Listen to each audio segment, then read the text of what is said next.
Iniciamos con noticias a las 10 p.m. por Canal Antigua. Le recordamos la etiqueta con la que lo invitamos a participar desde ya en el análisis y el debate es presidente Trump. Hoy inicia, o ha iniciado, mejor dicho ya, una nueva era en Estados Unidos. Se han acabado 8 años, 2 mandatos del expresidente ahora Barack Obama y ha jurado en el cargo Donald Trump, presidente número 45 de esa nación.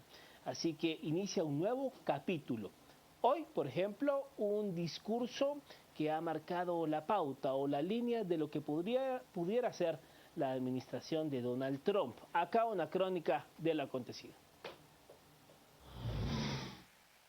El nuevo presidente Donald Trump repitió la visión sombría y la lista de los males del país que fueron la característica de su campaña. Describió las fábricas cerradas como lápidas y dijo que el gobierno federal ha gastado cifras multimillonarias para defender las fronteras de otras naciones mientras se niega a defender las nuestras.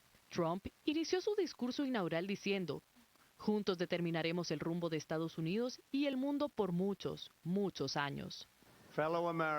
Compatriotas norteamericanos y gentes del mundo, gracias a ustedes, los ciudadanos de América estamos unidos en un gran esfuerzo nacional para reconstruir nuestro país y restaurar su promesa para todos. Vamos a determinar el rumbo de América y el mundo por muchos, muchos años. Añadió que los estadounidenses se han unido a un gran esfuerzo nacional para construir nuestro país y restaurar su promesa para todo el pueblo. Aunado a ello, señaló que durante su gestión, el gobierno de Estados Unidos no impondrá su visión a ningún otro país y que junto con toda la población se determinará el curso del país. Y desde ya le invitamos también a participar en la encuesta de esta noche. Le hemos planteado la pregunta: ¿qué expectativas tiene sobre la relación política entre Estados Unidos y Guatemala? La primera opción, ¿qué expectativas tiene? Que esta relación siga igual. La segunda opción, que cambie. Hasta el momento, la opción más votada es precisamente que hay un cambio en esa relación política entre Estados Unidos y Guatemala. Puede ingresar a la cuenta matriz en Twitter, Canal Antigua, o a mi cuenta Pregonero Diario, Voz del Tweet. Allí puede emitir su voto. Van 195 cuentas que han participado en este ejercicio. La opción más votada es que cambie esa relación política entre Estados Unidos y Guatemala. Entramos de lleno al análisis. Presidente Trump, en la etiqueta que estamos utilizando esta noche, y le damos la bienvenida a Mariano Rayo. ¿Qué tal? ¿Qué tal, Mario? Buenas noches, un gusto. Y también a Eric Maldonado, que hoy nos acompaña. ¿Qué tal, Eric? Buenas noches, Mario. Cuánto gusto.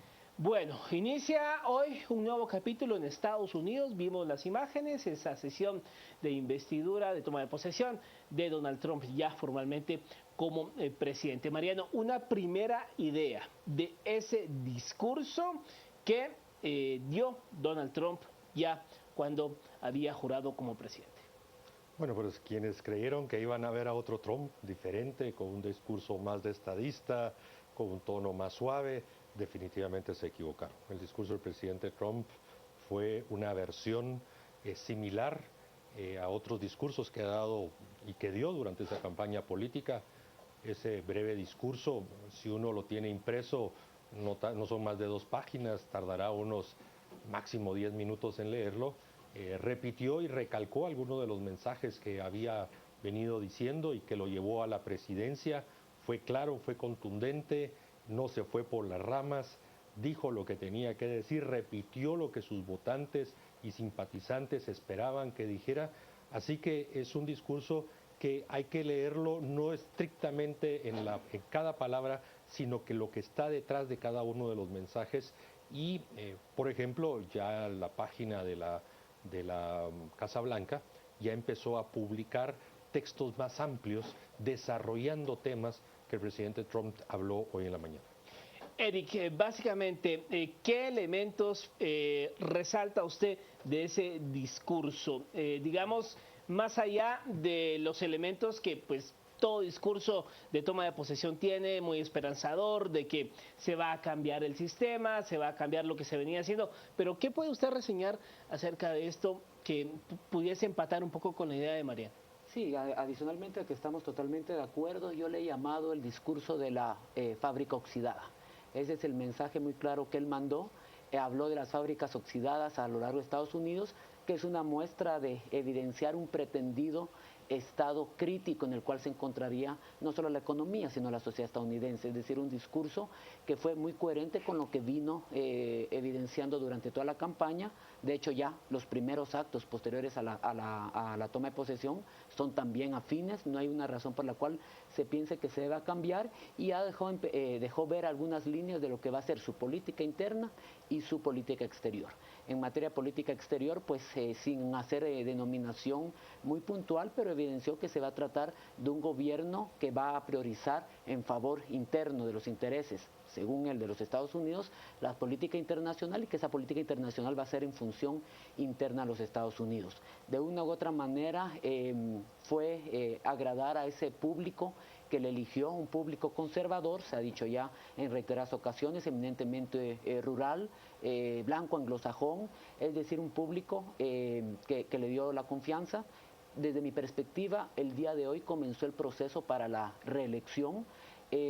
Sus tres antecesores fueron reelectos, hicieron gobierno de 8 años, y precisamente esa dinámica de reelección que hoy inició es precisamente cumplir en la medida de lo posible, vamos a hablar más adelante de ello, con promesas muy concretas que él asumió en materia económica, en materia migratoria, en materia de salud. Sabemos que después de la toma de posesión, su primer acto fue firmar un decreto que restringe la aplicación de la ley de salud del Obamacare. Entonces podemos decir que el primer día se resume en que existió una continuidad y fue coherente con lo que había venido proponiendo desde el momento en el cual en 2015 él se promovió como candidato presidencial. ¿Le da solidez, le da firmeza, digamos, a esas primeras horas como presidente lo que se venía diciendo, ahora concretarlo con acciones? Sin lugar a discusión, o sea, la coherencia, comparto con él, Eric, sus apreciaciones, esa coherencia, y de que desde el primer instante que para él era posible firmar alguna orden ejecutiva, alguna acción ejecutiva, más allá de las palabras, lo dijo claramente, pasamos a la acción.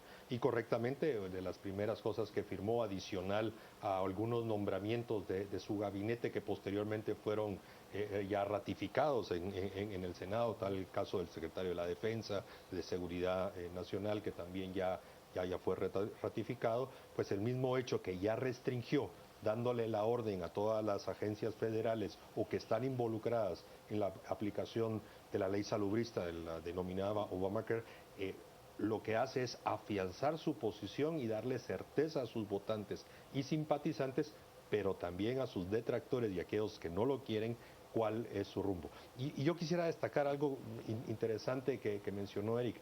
Habla de, empieza la primera acción para su reelección. En esto no olvidemos que Trump es el presidente con mayor edad que toma posesión. Y eso ya lo ubica en una perspectiva de mediano plazo de 8 años, en una situación que no estoy tan seguro que la va a poder aguantar, pero más sin embargo es un dato interesantísimo que podemos y que debemos rescatar, de que muy probablemente él sí va a querer hacerlo, pero su edad creo que en este tema sí va a jugar algo importante cuando ya esté adentrado y empiece el desgaste del trajín diario. Usted hacía mención, Eric, acerca de enviar un mensaje, o mejor dicho, los votantes quienes votaron realmente a la opción de Donald Trump fue un electorado rural, conservador, el anglosajón, sobre todo de mayor edad, no los anglosajones veinteañeros, treintañeros. Ellos votaron por la opción Hillary Clinton. Pero digamos, en ese aspecto, apela a Dios, citó la Biblia, habló de un patriotismo, incluso hoy firmó un decreto para que se decrete el 20 de enero el Día del Patriotismo estadounidense. O sea, ¿qué se puede esperar con esas tónicas, con esos discursos? Porque hay quienes ya están haciendo el análisis que pudiese evocar a un personaje o crear una figura nacionalista y arraigar incluso hasta sentimientos que en el pasado pues ya hemos visto lo que en la historia de la humanidad estos liderazgos apelando al nacionalismo han llevado. Sí, realmente estamos hablando de una persona que siguió, como decíamos, la línea, y esto ya se venía dando desde el año 2015. Sí, un nacionalismo exacerbado, eso creo que lo pudimos ver durante todo el proceso electoral y hoy se confirma. Durante el proceso electoral en materia política exterior se dedicó a tensar ciertas relaciones que históricamente o habían sido buenas o de una u otra manera habían logrado mejorar. Hubo un distanciamiento con China, eso fue evidente, con México y el resto de Latinoamérica indirectamente. En el caso de Alemania, el resto de la Unión Europea, pues ha habido una situación de distanciamiento. Y por el contrario, en el caso de Rusia, Mario platicaba el nacionalismo exacerbado que puede existir.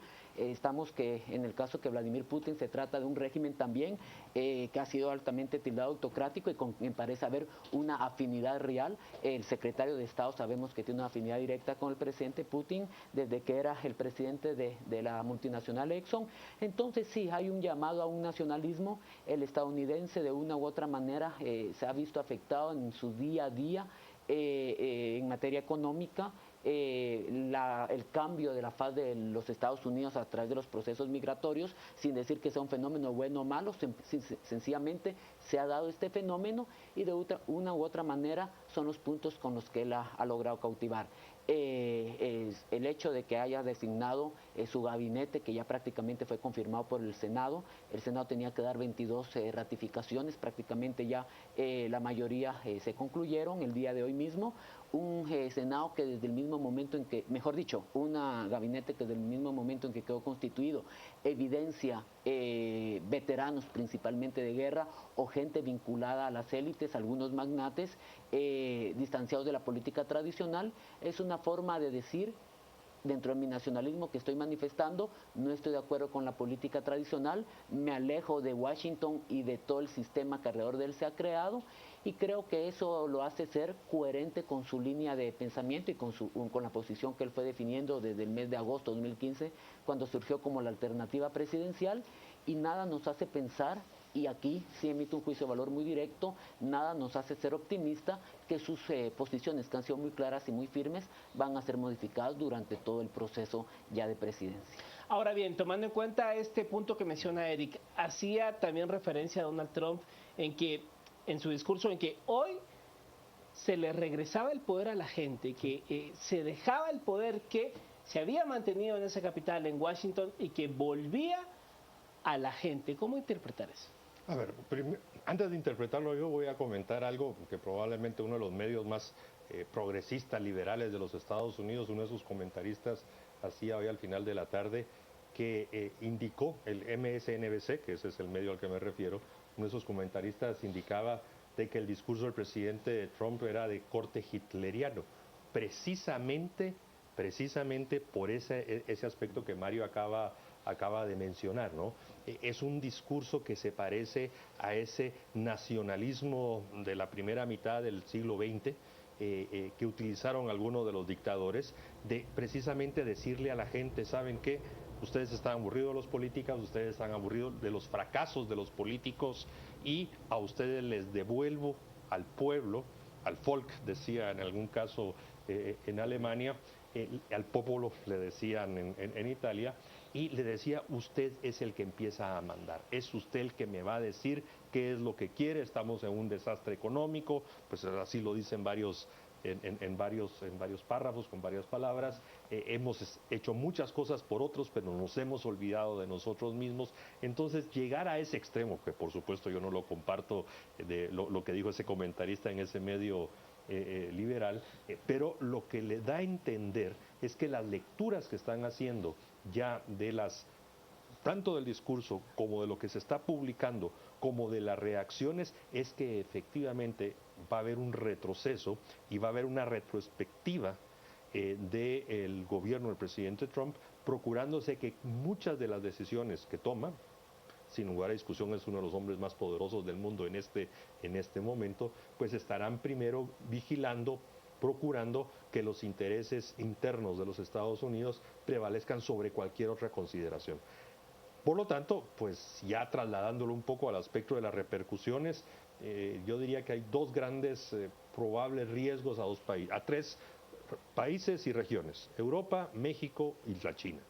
Y aquí no nos olvidemos que esta semana fue Davos y ahí tanto el presidente chino como el presidente de Alibaba fueron clarísimos en tirarle un mensaje al presidente Trump diciéndole que tuviera cuidado en las decisiones que iba a tomar, porque en lugar de lograr algo positivo podría haber retrocesos o mayores daños a los Estados Unidos. A los Estados Unidos. En el caso de México, pues las primeras reacciones, mercados que se empezaron a desplomar después del discurso, hubo una devaluación adicional del peso, en fin, yo creo que los mexicanos sí están bastante preocupados. Si no lo dijo en el discurso con nombre y apellido, sí mencionó el tema de inmigración y sí mencionó el tema del muro. Y como decía, hay que entrar ya a ver las cosas específicas que está publicando la Casa Blanca, ahí sí es con nombre y apellido. Ahí sí habla de NAFTA, ahí sí habla de México, ahí sí habla del muro, ahí sí habla, o sea, está deseoso de cumplir todo aquello que ofreció en campaña. Y al menos hoy ya firmó el primer decreto en cuanto a que le hace ese exhorto a las agencias y a las agencias que tienen que ver con el tema de salud a contener el impacto en las finanzas de lo que significa el Obamacare, mientras el Congreso de la República o la Cámara de Representantes trabaja en una propuesta para revertir en su totalidad ese que Obama había enarbolado como su mayor legado y hoy pareciera le pone al menos el primer punto para de una vez desaparecer eso del sistema de salud estadounidense. Vamos a las redes con sus comentarios. Acá Ricardo Zavala dice que no exista deportación masiva porque Guatemala vive de remesas. El doctor Sergio Hernández, presidente Trump, Estados Unidos nunca ha sido muy amable con Guate. Seguirán deportaciones y nos obligará a buscar nuestro propio desarrollo y bienestar. Ricardo Zavala nos comenta una vez más, él no puede deportar a latinos. ¿Quién cubrirá esos trabajos? Separación de familias. Vamos acá a WhatsApp, nos dice un televidente, no deberíamos preocuparnos en quién llega al poder en Estados Unidos, más bien en cómo está nuestro país y sacarlo adelante. ¿Qué opina de este comentario, Eric? Porque la cantidad de remesas que envían los connacionales que radican allá, vaya que sostiene gran parte de la situación económica de millones, sobre todo en el interior de la República. Sí, este año las remesas en 2016 superaron por primera vez los 7.000 millones de dólares. Estamos hablando de casi 50.000 millones de quetzales. Indirectamente 3 millones de personas viven del envío de remesas, es decir, no se puede soslayar la incidencia directa que tiene los procesos políticos y económicos en Estados Unidos respecto a Guatemala. Nosotros como parte del hemisferio, indudablemente estamos íntimamente vinculados a los procesos políticos y económicos de Estados Unidos. Por supuesto que hay que tomar muy en cuenta el futuro, tanto en materia migratoria como en materia económica. No fue una buena gestión la de Obama para los migrantes guatemaltecos y en general para la comunidad migrante. En alguna medida sería responsabilidad de Obama, en alguna otra medida podemos atribuir al Senado o al Congreso el tema concreto de reforma migratoria que nunca fue aprobado, pero la mayor preocupación es ahora que la tendencia es que sí van a haber cambios en materia migratoria tendientes a la restricción. Hablamos que aproximadamente 50.000 guatemaltecos diariamente buscan directa o indirectamente ir a Estados Unidos y que la definición de políticas restrictivas migratorias va a tender precisamente a coartarlo. Veremos en qué medida desde la perspectiva económica son viables las políticas de deportación masiva. Creo que el primer mensaje que ha pretendido lanzar Trump antes que un proceso masivo de deportaciones es incidir para evitar que la gente empiece a llegar a través de políticas restrictivas, la construcción del muro, que creo que se va a dar, lamentablemente. Ha sido uno de los se va a terminar porque ya hay un muro. Sí, y de hecho no va a ser un muro únicamente físico, sino va a ser en muchos lugares virtual a través de mecanismos más sofisticados de seguridad fronteriza. Para el presidente Trump no cumplir uno de sus 2 o 3 puntas de lanza, el muro, pues sería objeto de fuertes cuestionamientos. Entonces, para contestar concretamente la pregunta, no podemos soslayar lo que sucede en Estados Unidos cuando un alto porcentaje de la población guatemalteca depende precisamente de actividades económicas generadas en Estados Unidos. Cuando él dice en su discurso, vamos a proteger nuestra frontera, obviamente ahí veladamente está hablando del muro. Absolutamente, y eso era lo que yo decía, o sea, en el discurso no lo dice con esa precisión, pero ya lo están publicando a través de otros medios y como decía, ya solo hay que entrar a la página de la Casa Blanca y ahí encuentra uno el detalle. Y el tema no es solo ese muro físico o virtual o de seguridad en la frontera México-Estados Unidos. Recordemos que se ha dado un cambio en el patrón de deportaciones. A partir del año 2014 se incrementan las deportaciones provenientes de México.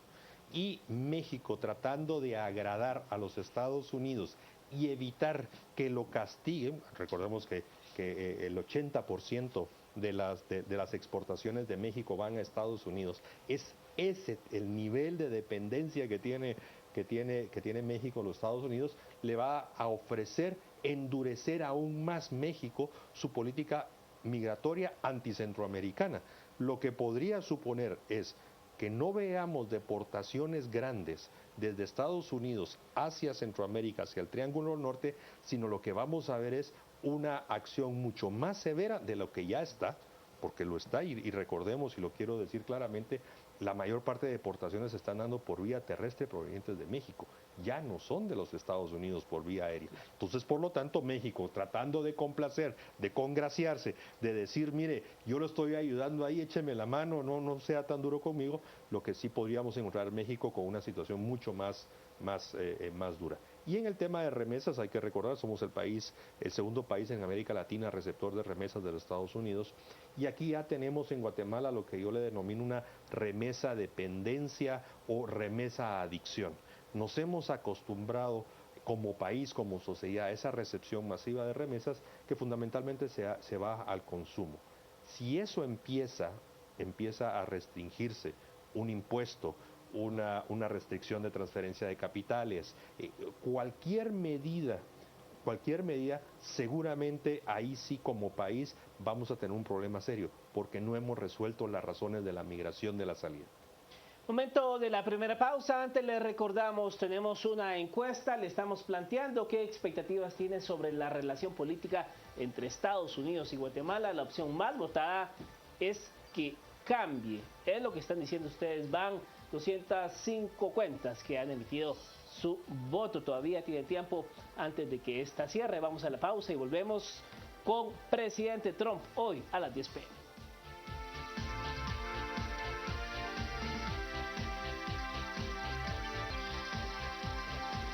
Estamos ya de vuelta en Noticias a las 10 p.m. con presidente Trump. Esa es la etiqueta que le hemos planteado esta noche. Vamos a revisar algunos de sus comentarios.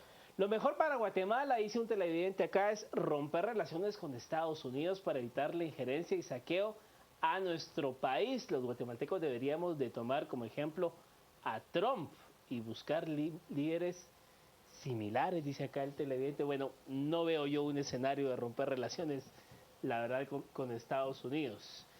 También otro comentario, que Guatemala empiece a deportar gringos y que les exija visa para entrar al país. Y un comentario más vamos a leer, perro que ladra no muerde, eso opino de Trump. Bueno, yo tengo mis serias dudas en cuanto a esta idea de que perro que ladra no muerde, porque al menos lo que dijo en campaña del Obamacare, que era un desastre, que había ido a empobrecer a la clase media, que era la clase media la que estaba pagando eso, pero que no tenía acceso a eso y que habían millones que se estaban beneficiando, que podían costear, pues hoy ya tomó una decisión. ¿Cómo ve el tema, Mariano, esto de que perro que ladra no muerde? Pues por lo menos en las primeras horas donde ya toma decisiones, ha estado haciendo lo contrario. Está ratificando ofrecimientos que ha dado, ha marcado de una manera muy clara cuáles son sus prioridades. Comentábamos fuera de estar en vivo, por ejemplo, el tema de la Corte Suprema de Justicia. Estoy absolutamente seguro que si el presidente Trump hubiera podido hoy nombrar a ese magistrado o magistrada que hace falta para completar la Corte Suprema de Justicia, hoy lo hubiera hecho. Y no dudo que lo va a proponer, o lo va a proponer en un plazo no muy largo. Decisiones, y él lo dijo en alguna entrevista esta semana, de que iba a tomar algunas decisiones hoy, otras en el fin de semana, pero que el lunes empezaba verdaderamente con la labor para la que había llegado. Así que yo vería una perspectiva de muy corto plazo durante la próxima semana, derogatoria, reformas o emisión de acciones u órdenes ejecutivas, que es lo que le permite la legislación americana antes de que se termine de consolidar sus decisiones en el Congreso y en el Senado. Vamos a ver mucho de eso en los próximos 15 días, un mes, mientras precisamente va a cumplir y logra introducir legislación o pasar legislación que él no, como presidente, no lo puede hacer. Así que creo que a partir del lunes va a ser de nada de ladrido, sino de mucha mordida fuerte, y a los analistas, a todos nos va a poner a pensar, a leerlo rápido. Vamos a ver si va a utilizar el Twitter, en la tuitocracia que él ha impulsado. Como candidato fue una herramienta que utilizó permanentemente. No, sin lugar a dudas, Trump es el primer mercadólogo tan exitoso, logró captar el sentimiento y a través de eso se posicionó, ¿verdad? Entonces, creo que a partir del lunes iba a ser interesantísimo. Ahora bien, Eric, todas estas decisiones que empieza a tomar Donald Trump desde sus facultades como presidente, pero los otros escenarios, habrán cosas que tendrá que pasar por la Cámara de Representantes y por el Senado. Viendo ese escenario, ¿qué tan viable va a ser cumplir con lo que ha prometido? Como bien lo platicaba Mariano, hay decisiones que él puede tomar a través de emisión de disposiciones ejecutivas. Los acuerdos ejecutivos a él le posibilitarán en alguna medida cumplir el ejemplo de hoy que tuvimos, que ya se empieza a condicionar la reforma de sanidad del expresidente Obama, la cual obviamente va a ser confirmado posteriormente. En materia migratoria, pues él podrá comenzar ya a revocar algunas decisiones del presidente Obama. DACA es un ejemplo de ello. Lo más importante que hay que ver es que Donald Trump llega empoderado, es decir, su poder político es real. Solo se entiende así que haya accedió a la presidencia. Aquí ya no importa si no obtuvo la mayoría del voto popular, si hay un 40% de aprobación, eso en este momento no juega un papel de incidencia. Tiene un poder político real, el nombramiento mismo de su gabinete creo que refleja una confirmación de la posición que ha fijado. Particularmente me llama la atención el de Kelly, quien es el secretario de Seguridad Interna, fue comisionado, fue el comisionado para los asuntos del sur y comandante del Comando Sur, y conoce a la perfección el proceso que se tomó en Colombia, conoce a la perfección todo el proceso migratorio mexicano, y es un mensaje muy claro de que sus acciones las va a tomar. Cuando hablamos que es el Senado y la Cámara de Representantes, ambos republicanos, y la Suprema Corte de Justicia, que próximamente va a quedar definitivamente conformada con una mayoría conservadora, realmente dudo que vayan a existir mecanismos reales que coarten o que soslayen ese poder político real. Entonces, en la medida de lo que dependa de él, estoy seguro que Donald Trump va a cumplir con todos los ofrecimientos. Hasta hace poco todavía se hablaba de una u otra manera como un hálito de esperanza de que mucho dependía del cumplimiento de sus promesas electorales. Creo que las mismas van a ser cumplidas, no veo alguna razón real, no veo por qué Donald Trump tenga que tener un acercamiento con medios, no sé por qué tenga que guiñarle el ojo a las comunidades minoritarias que no votaron por él.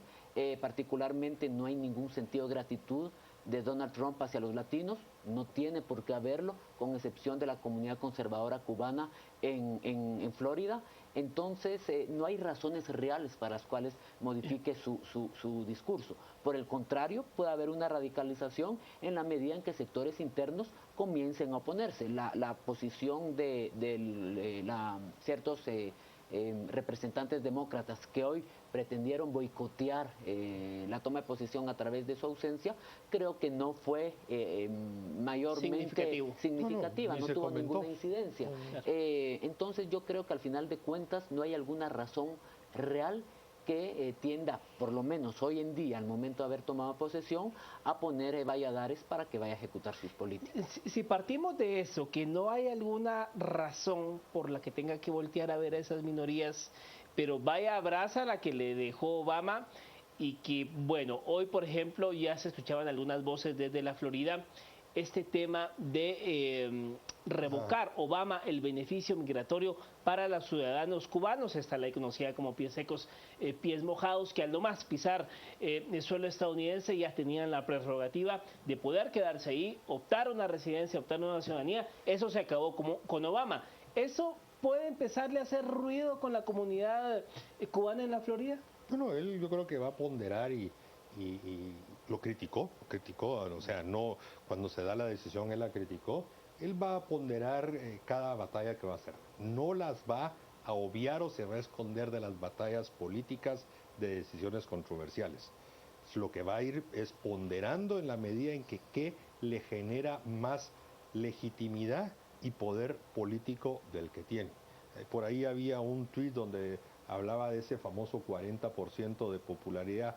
La verdad para Trump eso es no le importa un pepino, que si es de 40 o que si es de 30. Él va a ejercer el poder, ya Eric relató esa constelación, y por lo tanto, en el caso concreto de los cubanos y de este tema, si él pondera que es el momento que lo requiere, lo va a hacer, va a revocar, súper complicado revertir decisiones, pero lo va a hacer, porque quiere mostrar firmeza y distancia a todo aquello que Obama hizo, sobre todo en estas últimas semanas. Vamos a rezar este tuit que me llama la atención porque fue parte también del discurso de Donald Trump. Presidente Trump, nos dice acá Tigre, dejó claro no más programas de ayuda a ninguno. Dijo, vamos a sacar a la gente de los programas sociales y de asistencia y los vamos a poner a trabajar. Eso fue lo que dijo Donald Trump. Gran parte de esas personas que se benefician de esos programas son precisamente centroamericanos, mexicanos que llegan allá a Estados Unidos. Esto lo podemos amarrar con el tema migratorio, porque él dice, los vamos a sacar de los programas, pero los vamos a poner a trabajar. ¿Cómo podemos interpretar eso cuando una proporción considerable de esos beneficiarios son guatemaltecos, salvadoreños, mexicanos? Sí, recordemos que Guatemala está en una situación de desventaja respecto a otros estados, y yo sí me temo que aquellos estados como Nicaragua, Honduras, Haití, El Salvador que tienen TPS, hay un alto riesgo que ese TPS sea revocado. Es una posibilidad real. En el caso de Guatemala, ni siquiera a eso llegamos. Ya el presidente Trump manifestó muy claramente de que el tema de los Dreamers se lo va a comenzar a considerar. Pero sí, creo que la tendencia es que exista un recrudecimiento. Inclusive no hablemos tanto de cuestiones numéricas, sino muy simbólicas. No sé qué tan masivas van a ser las deportaciones, pero no me extrañaría que fueran a existir nuevamente actos muy concretos, tal vez más de bulla antes que tengan mucha incidencia numérica, pero sí mucha incidencia mediática, como por ejemplo las redadas. No me extrañaría que vinieran redadas, que hicieran bulla, que evidenciaran a Trump. No debemos de olvidar que es un hombre de negocios, es un hombre que sabe hacer dinero y que sabe que decisiones políticas a través de deportaciones masivas pueden tener una incidencia favorable en la política económica estadounidense. Él hablaba de 500,000, 300,000 deportaciones, lo cual ya tendría una incidencia directa en la economía estadounidense. Entonces yo creo que más que a deportaciones masivas, lo que van a ver es actos muy concretos que van a tener gran seguimiento, que van a crear zozobra en la población migrante en Estados Unidos, que van a desincentivar la migración, como las famosas redadas. Que acabaron con el presidente Obama, sin perjuicio que el expresidente Obama fue el periodo histórico en el cual se dieron mayor cantidad de pero deportaciones. La gente se sigue yendo. No, y es más, hay ya un dato publicado por la patrulla fronteriza que identifica que se incrementó después de la elección de Trump en más del 30% el flujo de personas buscando ingresar ilegalmente a los Estados Unidos. O sea, la gente continuó y continúa y no lo va a detener mientras no resolvamos el problema de las causas de su salida, que son pobreza, violencia en sus comunidades. Esas son las dos principales razones, y evidentemente después viene reunificación familiar, cosas de esa naturaleza. Pero yo quería hacer una precisión a lo que Eric mencionó con el tema de los Dreamers, ¿no? Aquí solo hay que recordar de que una Corte Federal de los Estados Unidos suspendió el programa Dreamers. No se pueden inscribir nuevos, sencillamente están regularizando aquellos que se inscribieron previo a la decisión de la Corte Federal. Lo que sí podría pasar es que lo termine de matar, porque lo que está suspendido, no está permitiendo a nuevos inscribirse. Y retomando pues el tema, qué va a poder, qué no va a hacer, no quiero dejar de reiterarlo. Trump no va a voltear ni a la izquierda ni a la derecha si está convencido de que es una decisión correcta y que él lo ofreció, lo dijo, o que va, como él dijo, a beneficiar a los Estados Unidos, primero va a tomar la decisión. Llegará algún momento, yo no digo en el corto plazo, llegará un momento de su gestión donde, recordemos que allá se renuevan la Cámara de Representantes cada 2 años, y ahí, dependiendo del éxito que tenga, sobre todo en creación de empleos, en retorno de inversiones, reapertura de fábricas o programa masivo de desarrollo de infraestructura, ese puede ser el quiebre de ver hasta dónde llegan las propuestas y decisiones de Trump. Y realmente puede tener éxito en cuanto a que retorne la gran industria que se instaló en México, en otros países, que retorne a Estados Unidos para generar empleo. Él dijo que se iba a convertir en el presidente que Dios ha creado para generar la mayor cantidad de empleos en Estados Unidos. ¿Realmente eso es factible?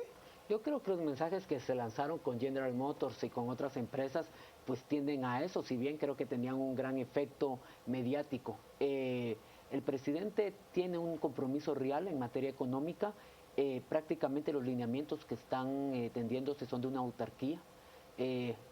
Platicaba Mario ya hace algunos segmentos de las eventuales similitudes que tendrían con los regímenes nazistas y fascistas.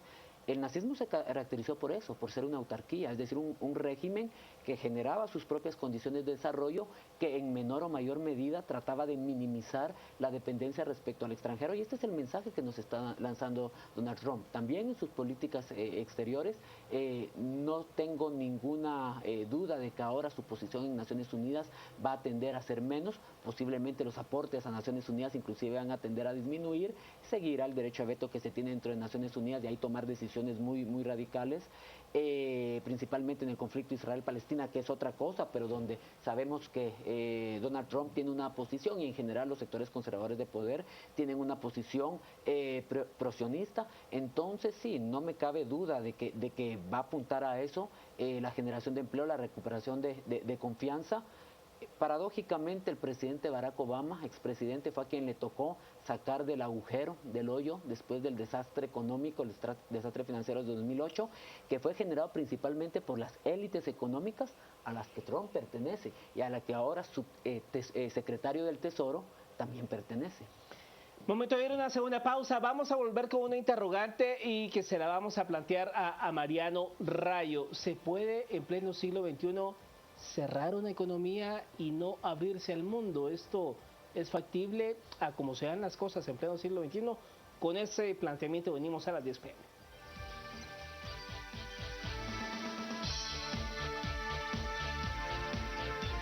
Estamos ya de vuelta en Noticias a las 10 p.m. con presidente Trump. Mariano, ¿se puede en pleno siglo XXI cerrar una economía? Pareciera que el discurso de Trump o del presidente Trump hoy nos da esa idea de hay que consumir lo que vamos a producir y los estadounidenses tienen que consumir los productos que acá se hagan. ¿Se puede cerrar una economía? A nivel de lo que está proponiendo el presidente Trump, no. Lo que está dando es un norte de cuál es la dirección de sus políticas, pero en el siglo XXI, a como estamos con los niveles de globalización, de interacción, interlocución, nuevas tecnologías, no es posible empezar en una economía como la italiana o la alemana de los años 20, 30, 40 del siglo pasado. Lo que sí es que sí vamos a encontrar muchas decisiones comerciales que van a levantar medidas arancelarias, no arancelarias, suspensión de acuerdos, renegociación de acuerdos, o sea, una serie de instrumentos que sí le van a permitir lo que él dice, América primero. Ahora bien, Eric, en ese contexto, los chinos están metidos hasta la cocina con sus productos en Estados Unidos. Entonces, o sea, sacar la industria china no es algo que va a pasar de aquí a 4 semanas. No, y repito, en la medida en que afecte la economía estadounidense, estas decisiones pues no se van a poder ejecutar, o políticamente para el mismo presidente no va a ser posible ejecutarlas. Hay un tema directo con China respecto a la incidencia que ha tenido y los espacios que ha ganado dentro de la economía estadounidense. Yo sí quiero aquí traer a colación algo. Donald Trump, insisto, es una persona lo suficientemente hábil, astuta, para ver hasta dónde sus argumentos y sus ofertas pueden tener una incidencia negativa en la economía o en la política estadounidense y afectarle políticamente. Vamos a ver los resultados de la encuesta. ¿Qué expectativas tienen sobre la relación política entre Estados Unidos y Guatemala? El 58% ha sido la opción más votada y la expectativa es que cambie esa relación política entre Estados Unidos y Guatemala. Y aquí hay que hablar en el contexto de todo lo que hemos vivido del 2015 a la fecha. Esto pudiese dar un giro radical. Esta política de Washington entablada en el contexto anticorrupción, limpiar la casa, juicios contra quienes hayan violado derechos humanos en el pasado, elevar la carga tributaria, una agenda diseñada para el Triángulo Norte de Centroamérica. ¿Esto pudiese cambiar? No, por el contrario, yo creo que en algunos temas podría endurecerse, tema laboral, tema ambiental, colgándome de lo que está diciendo en relación a los acuerdos comerciales. Recordemos que tenemos un CAFTA, donde tiene capítulos específicos de derechos laborales, de derechos ambientales. Yo creo que más por esa vía se va a ir diciendo, mira, si no te portas mejor de lo que te ves, entonces sí vamos a seguir. Así que no, yo en ese sentido no veo ningún cambio. Incluso se habla que con la salida del embajador Robinson a septiembre, octubre de este año, él pudiera ocupar un cargo relevante dentro del Departamento de Estado, con un amplio conocimiento de Latinoamérica, lo cual haría de que ese tipo de políticas continuara. Eric, pareciera que algunos sectores están un poco congraciados con esa frase de que no vamos a imponer nuestro estilo de vida, nuestro estilo de país a otras naciones. Lo dijo hoy Donald Trump.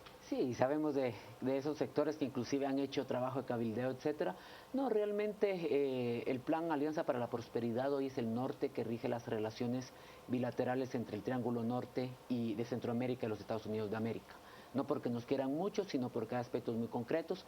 Conocemos los ejes que rigen el Plan Alianza para la Prosperidad, que es el fortalecimiento institucional. Dentro del fortalecimiento institucional está el combate a la corrupción, precisamente diseñar o promover estados más fuertes que sean capaces de enfrentar al crimen organizado, que es el problema que le interesa a Estados Unidos. No es la democracia en nuestros estados, ni es nuestro fortalecimiento institucional por sí mismo, sino es el tema de combate al crimen organizado transnacional. En ese sentido, coincido que no habrá un cambio radical en las relaciones bilaterales, o por lo menos eso pensaríamos. Hablamos de políticas de Estado antes que políticas de gobierno, y entonces en ese sentido pues no vería un cambio de 180 grados. Y es que miren, han empezado algunas suspicacias por parte de los guatemaltecos, sobre todo en redes sociales, y hacemos referencia a estas fotografías que el ex candidato presidencial Manuel Valdizón ha colgado en sus redes sociales.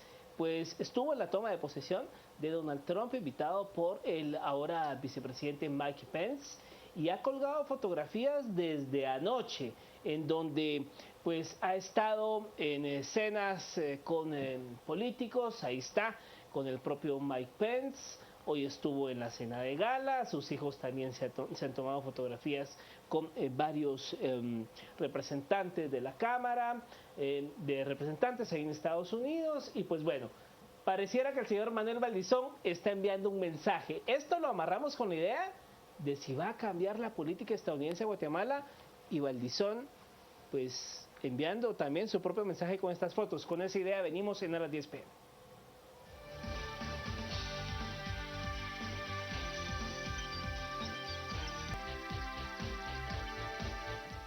Estamos ya de vuelta en a las 10 p.m. Mariano. Esa imagen de Manuel Valdizón, ¿qué mensaje quiere dar el ex candidato y cómo podemos interpretarlo? Pues al ver esas fotografías, creo que le leía en los ojos que estaba pensando en aquella canción de Volver, Volver. En eso está pensando y por eso las está colgando. Eric. Sí, obviamente el panorama político en los próximos años tiende a cambiar y es real la foto con Mike Pence, creo que no da lugar a dudas. Aquí cabe la suposición que hubiese pasado si hubiese llegado, para bien o para mal, no emito juicio de valor. El tema del gobierno en la República de Guatemala, creo que da lugar a otro programa, ya no nos dio tiempo, pero estamos preparados como gobierno, particularmente en materia migratoria. Hay serias debilidades, estamos documentando a nuestros guatemaltecos en el extranjero, hay problemas con el DPI, hay problemas con el pasaporte, los guatemaltecos en el exterior indocumentados son más vulnerables a que las políticas de Donald Trump provoquen efectos desfavorables en la población migrante. Lástima que ya no dio tiempo, pero es un tema que sí hay que traer a luz. ¿Qué respuestas va a tener el gobierno de Guatemala ante la llegada de Donald Trump? Y sin lugar a dudas, estas primeras horas, primeros días de Donald Trump, ya en la Casa Blanca formalmente dará para análisis porque está tomando decisiones y bastante rápidas en temas que prometió en su campaña como candidato a la presidencia de Estados Unidos. Momento de poner punto final a esta discusión. Pasamos a las buenas noticias del día gracias a Banco GIT Continental.